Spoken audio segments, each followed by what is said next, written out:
Everyone, आपका स्वागत है मेरे यूट्यूब चैनल पे। और अगर आप मुझे फेसबुक पे देख रहे हो तो आपका स्वागत है मेरे फेसबुक पेज पे। तो अगर आप मेरे साथ पहले से जुड़े हुए हो तो आपको पता होगा कि रिसेंटली मैं गई थी भीमशंकर महादेव। तो ये ब्लॉग उसी दिन का है, थोड़ा सा एडिट करने में लेट हो गई थी, उसके लिए तहे दिल से सॉरी। और हम मॉर्निंग अप्रॉक्सीमेट निकले थे, 11:30 हो गए थे बच्चों के साथ में निकलते हुए। सोचा था जल्दी निकलेंगे, जल्दी दर्शन करके आएंगे, बट वो पॉसिबल ही नहीं हुआ, बच्चे जल्दी उठे नहीं। तो यहाँ हम निकल गए थे। उसके बाद बीच में लग गई थी भूख, क्योंकि बहुत ज़्यादा दूर है। अब पुणे से अप्रॉक्सीमेट भीमशंकर महादेव जी पड़ते हैं 100 किलोमीटर की दूरी पे। सो फिर निकलते निकलते 1.5 आवर के बाद फिर हमें भूख लग गई थी, तो चलो फिर सोचा थोड़ा सा लंच करके ही निकलते हैं।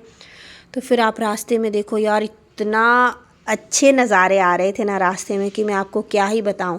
और अगर आप भी ट्रैवल कर रहे हो या आप भी महादेव भीमशंकर महादेव के मंदिर दर्शन करने जाना चाहते हो तो थोड़ा सा ना बरसात में अवॉइड करना, क्योंकि ये सारा ना पहाड़ी इलाका है और वहाँ पे कब बारिश आ जाए कोई प्रेडिक्शन नहीं कर सकते हैं। बिकॉज रास्ते में कहीं पे बारिश लगी हुई थी, कहीं पे बहुत अच्छी धूप खिली हुई थी। और नज़ारे आप देख सकते हो। जैसे हम पुणे नासिक हाईवे से निकलते हैं अप्रॉक्सीमेट 1.5 आवर के बाद में पहाड़ियाँ शुरू हो जाती हैं और आपको ऐसा लगेगा जैसे आप हिमाचल में हो।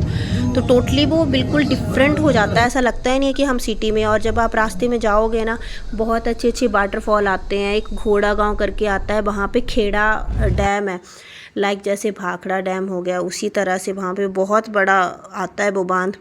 तो नज़ारे इतने अच्छे अच्छे हैं वहाँ पे, आपको बहुत कुछ देखने को मिलेगा।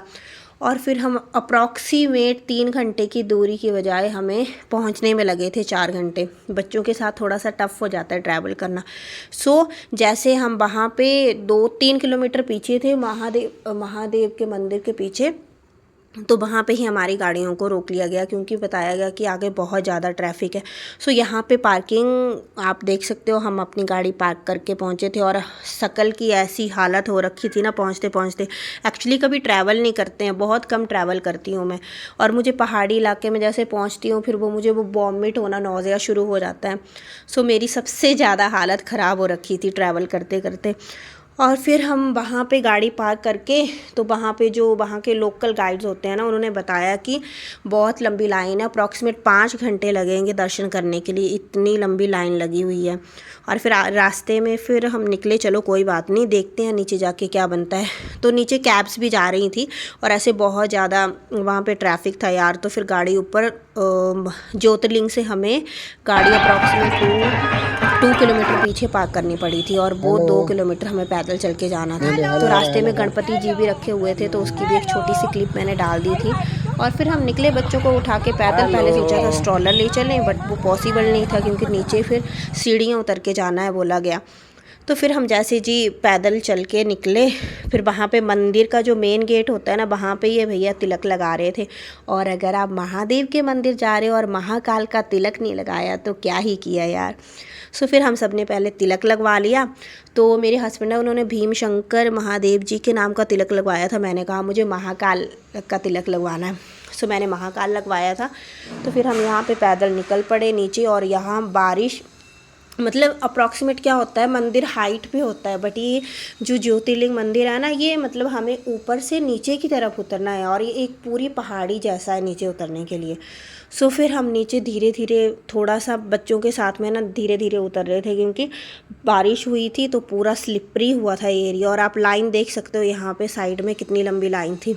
तो वहाँ पे हमें ऊपर ये गाइड मिले थे, तो उन्होंने बताया कि आप लाइक अगर इस लाइन में खड़े रहोगे 5 घंटे लगेंगे आपको दर्शन करने के लिए।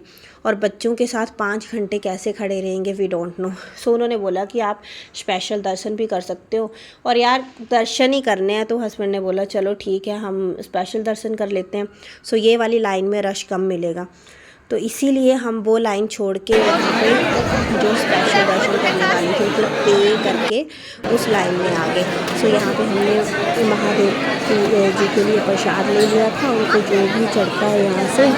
और मेरी एक इच्छा थी कि जब भी मैं वहाँ पे ज्योतिर्लिंग जाऊँगी महादेव के, तो वहाँ से ना एक मूर्ति लेके आऊँगी और मुझे वो स्थापित करनी है अपने घर में। सो फिर मैंने वो भी ली, वहाँ से एक प्यारी सी मूर्ति ली और अंदर जो मेन मंदिर है, आप यहाँ पे देख सकते हो मेरे बिल्कुल पीछे जो ये मंदिर दिखाई दे रहा है ना, यहीं पे ही ज्योतिर्लिंग रखा गया है। सो हमने एंट्री करी अंदर और फिर अंदर पहुँच के मैंने नारा लगाया हर हर महादेव। और यहाँ पे आप देख सकते हो कि ये जो मेन मंदिर है, यहाँ पे हम पहुँच गए थे। और आप भी अगर मेरा ब्लॉग यहाँ तक देख रहे हो तो हर हर महादेव बोलना ना भूलिएगा। लो जी, दर्शन कर लो महादेव जी के। और इतने अच्छे दर्शन हुए ना मुझे यहाँ पे महादेव के, और पता नहीं मैं बचपन से बहुत ज़्यादा अटैच हूँ महादेव जी के साथ में, तो मेरी आंखों से ना खुद ही पानी बहना शुरू हो गया। ये कोई नौटंकी नहीं थी कि मुझे रोना है समथिंग, मुझे पता ही नहीं चला मेरी आंखों से कब आंसू निकल रहे हैं। सो दर्शन करके फिर हम बाहर निकल आए थे, बच्चों ने भी दर्शन बहुत अच्छे से कर लिए थे। होपफुली दर्शन बहुत अच्छे हुए। और जैसे ही हम बाहर निकले ना, तो बाहर एक जैसे थोड़ा सा बाहर निकली, बाहर प्रसाद वगैरह मिलता है, तो वहाँ पे देखा ना एक प्यारा सा मंकी था, छोटा सा, जो महादेव की मूर्ति के ऊपर लोग राइस चढ़ा रहे थे, उसको खा रहा था। तो मैंने वो भी क्लिप एक ऐड करी थी, बीच में आप देख सकते हो। और यहाँ पे जब मैं दर्शन करके बाहर निकल आई थी ना, ये तब का है, और मेरा ना मन ही नहीं कर रहा था कि यहाँ से मैं बाहर निकलूँ।